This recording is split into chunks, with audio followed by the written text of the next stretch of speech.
Israel has long exercised a policy of indiscriminate arrests of Palestinian protesters, including minors, a policy which has been recently escalated following days of protests and hunger strikes by Palestinians against the harsh treatment of thousands of their inmates in Israeli jails. An escalation in the arrests of Palestinian minors has prompted human rights groups to voice concern over Israeli forces targeting minors in the occupied territories.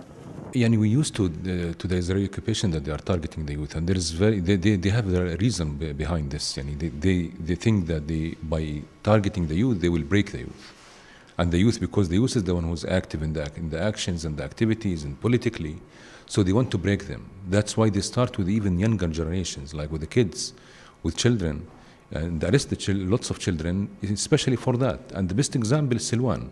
Silwan is in the last 2 years, they arrest 1,700 children. We are talking below 15.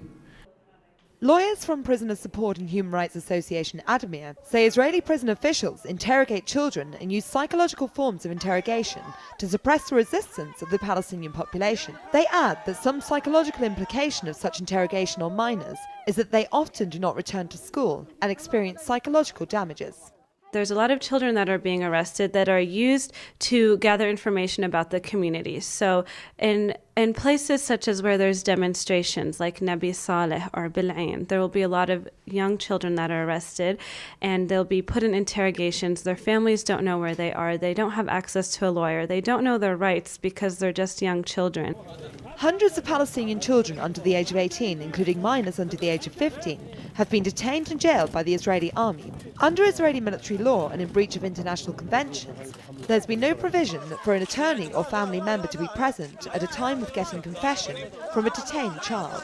On Thursday, Israel released 3 Palestinian minors held in detention facilities in the custody of Palestinian authorities. They were charged with throwing stones at the Israeli army. Although the 3 Palestinian minors have now been released from detention, Palestinian human rights groups are further concerned with Tel Aviv's policy of continued escalation of arrests of Palestinian minors, including subjecting them to forms of torture, solitary confinement and abuse. Nell Burden, Press TV, Occupied Nablus.